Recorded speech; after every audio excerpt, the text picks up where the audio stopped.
São 10 horas 16 minutos, voltamos com o CBN Campinas e a gente fala agora do Dia Nacional de Luta das Pessoas com Deficiência. É hoje, tá? E o CBN Campinas, exatamente hoje, discute essa inclusão no mercado de trabalho. Para a gente falar um pouquinho sobre isso e todo um trabalho que é feito pelo Ministério Público do Trabalho aqui em Campinas e região, nós estamos em contato com a procuradora do MPT, e Daniele Olivares Correia, para a gente trazer um pouco sobre como está o panorama, né? Se a sociedade tem evoluído. E eu agradeço muito, viu, doutora Daniele, pela participação aqui no CBN Campinas. Seja muito bem-vinda aqui à CBN Campinas. Muito obrigada pelo convite, também é uma satisfação muito grande para mim, para o Ministério Público, poder tratar e falar um pouco sobre a questão da inclusão, né, que é tão importante para a sociedade. A doutora Daniela então, é procuradora e coordenadora do Cor de Igualdade, né? Aqui é a Coordenadoria Nacional de Promoção e Igualdade de Oportunidades. E essa semana tem todo um evento acontecendo também no MPT, aqui presencial, é híbrido, né? Presencial e também de maneira online, para trazer até um mural para oferecer vagas de trabalho. Como é que está o setor neste exato momento, procuradora? É interessante, assim, nós estamos fazendo um evento grande, chama Reconecta, né, de 2022, essa segunda versão desse evento nacional. Esse evento ele começou lá no Espírito Santo, o sucesso foi tão grande lá no estado que ele se tornou um evento nacional. Então, ele está acontecendo concomitantemente em quase todos os estados brasileiros, né, e aqui no interior de São Paulo, através da Procuradoria Regional da 15ª Região. Infelizmente, e assim, até é bom a gente falar que esse evento está trazendo um painel com 3.000 vagas disponíveis para pessoas com deficiência, né? As empresas, a gente deu um prazo para que as empresas fizessem a publicação de suas vagas, então tem mais de 3.000 vagas já anunciadas nesse site, né, do Reconecta. E o que a gente percebe hoje, na verdade, é que, embora a gente tenha uma legislação bem robusta em relação à questão da inclusão, né, a partir da Constituição de 88 e depois a legislação que se seguiu, né, a famosa lei de cotas, que é o artigo 93 da Lei 8.213, que é de 91, né, que já faz mais de 30 anos, a gente sabe que houve uma evolução legislativa muito grande, depois com a Lei Brasileira de Inclusão, a assinatura e a ratificação do Tratado Internacional dos Direitos da Pessoa com Deficiência, que tem status de norma constitucional aqui no nosso país. A gente sabe que houve essa evolução. E assim, se a gente pegar o histórico, né, dos últimos, de 2009 para cá, que foi quando começou o registro, né, das contratações de pessoa com deficiência, a gente sabe que houve uma evolução. A gente partiu do nada, né, de nenhuma contratação, para chegar em 1,1% do total dos empregos formais do país. Ainda é um número muito acanhado. Quando a gente se depara com os dados, a gente percebe que mais da metade das empresas ainda não cumprem a cota, então a gente ainda tem um longo caminho a ser percorrido, e uma das questões que se coloca, né, socialmente é a questão da cultura, da barreira atitudinal.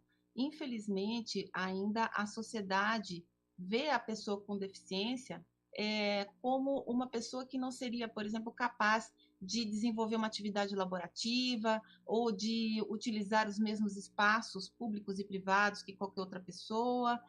A gente ainda tem uma cultura daquela cultura de proteção, de assistencialismo, né? E não olhando aquela pessoa como um ser humano que pode fazer toda e qualquer atividade ou qualquer coisa como qualquer outra pessoa, apenas precisando de recursos de acessibilidade e de inclusão.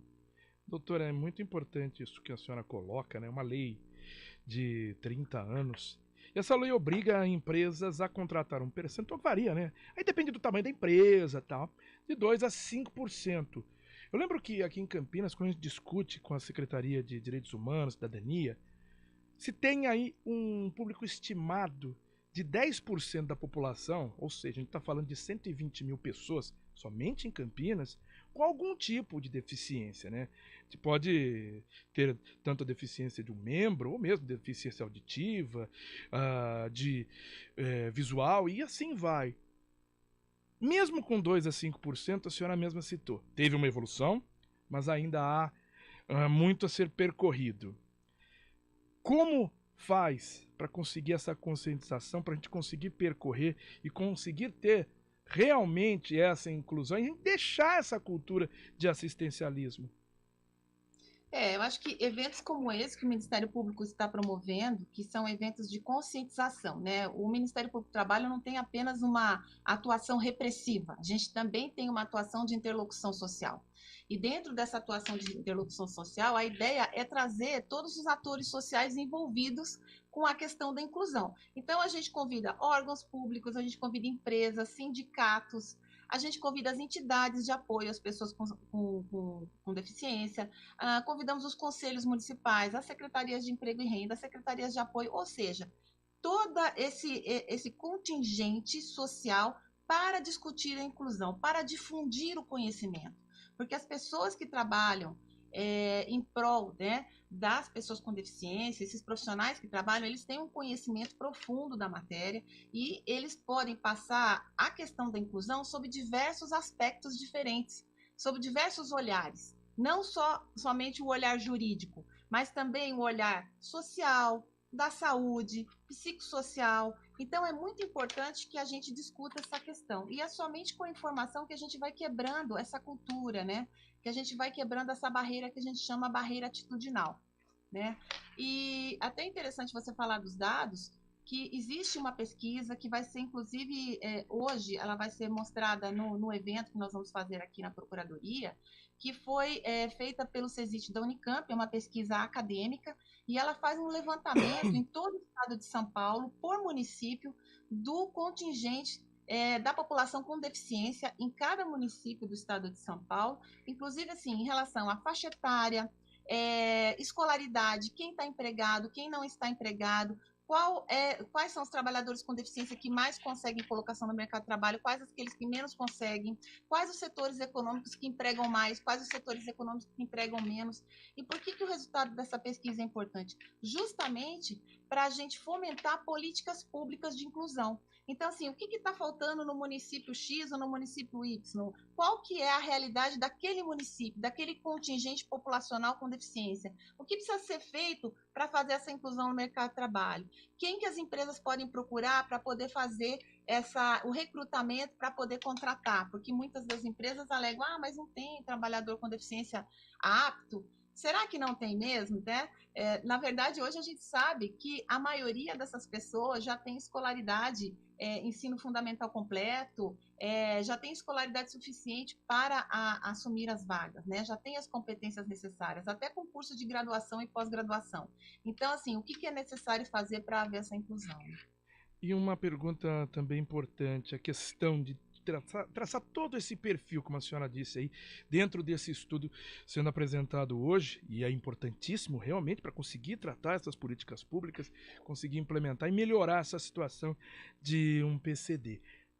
Mas hoje, com a experiência que a senhora tem dentro dessa área, essas empresas, ou a maioria, ela cumpre porque é legislação ou cumpre pela própria conscientização, doutora? Olha, hoje eu acho que as que estão cumprindo, elas passaram por um processo. Logicamente, a legislação ela impõe uma obrigação sob pena de multa, e isso é importante. Então, eu até faço sempre um paralelo quando eu falo desse assunto. Eu me lembro da época em que todos nós éramos pequenos, né, que ninguém usava cinto de segurança nos carros, né? E aí houve uma campanha maciça, né, do governo na época para que as pessoas usassem o cinto por uma questão de segurança. Só que, obviamente, começou a haver uma fiscalização muito intensa daqueles motoristas que não usavam o cinto, que não colocavam as crianças na cadeirinha. E aí, muitas multas e tudo isso. Só que hoje, olha, passados 20, 30 anos, o que a gente vê, né? A gente vê que hoje as pessoas usam o cinto não porque tem medo da multa de trânsito, elas usam o cinto porque se conscientizaram de que o cinto traz segurança, né? Que elas estão protegendo a própria vida. Então, quando você me pergunta isso, se as empresas cumprem a cota, porque por conta da legislação, eu vou dizer, de fato, elas cumprem a cota porque elas são obrigadas, sob pena de sofrerem uma ação civil pública do Ministério Público do Trabalho, sob pena de sofrerem uma autuação, né, da fiscalização do trabalho pelo Ministério do Trabalho e Emprego. Então, eles estão incorrendo em multa se eles não cumprirem a lei. Mas o que faz, de fato, haver essa inclusão e eles conseguirem manter a cota é essa quebra de paradigma, é essa mudança de cultura. Muitas empresas hoje que cumprem a cota que a gente conhece, elas têm já dentro delas instalado um comitê de diversidade, aonde elas escutam esses trabalhadores com deficiência e elas conseguiram trazer uma acessibilidade maior no ambiente de trabalho. Então, o cumprimento das cotas para elas fica até mais fácil. Por quê? Porque aquele trabalhador ele não vai desistir do posto de trabalho. E o que acontece hoje? Como as empresas se veem obrigadas, mas elas não fazem a inclusão dentro daquele ambiente laboral, o trabalhador que ingressa, ele não fica.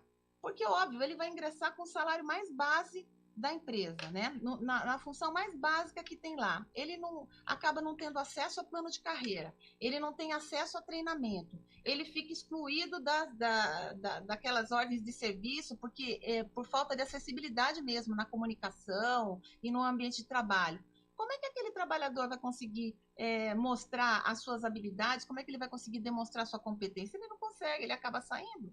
Então, assim, quando uma empresa de fato inclui, coloca o seu ambiente adaptado, faz com que esse trabalhador tenha acesso aos treinamentos, às capacitações que são dadas para todos os trabalhadores, tenha acesso às informações para o seu dia a dia de trabalho, tenha acesso a plano de carreira para ele poder subir, ter uma expectativa de promoção dentro da empresa, esse trabalhador não vai sair. Os outros trabalhadores vão se sentir satisfeitos de ver que estão também contribuindo para aquele colega se desenvolver, e isso faz bem socialmente, já tem até estudos que demonstram isso, e aí a empresa só tem a ganhar. Então, hoje eu vejo que a legislação é muito importante porque ela obriga o cumprimento, mas ela sozinha não resolve. Precisa haver, de fato, essa mudança de comportamento, essa mudança de cultura. Doutora Daniele Olivares Correia, que é procuradora do Ministério Público do Trabalho. Queria agradecer a participação da senhora aqui no CBN Campinas, neste dia tão importante e nesse Reconecta que está acontecendo na sede, né, do Ministério Público do Trabalho, aqui na Pedro Anderson, né? Isso, no Taquaral, isso mesmo, Pedro Anderson. Muito obrigado. 91. 91, exatamente, aqui no Pedro Anderson, no Taquaral. E a doutora Daniele conversando com a gente aqui no CBN Campinas. Muito obrigado pela gentileza de atender a CBN Campinas, doutora Daniele. Eu que agradeço, um bom trabalho. São 10 horas e 29 minutos. Daqui a pouco o repórter CBN.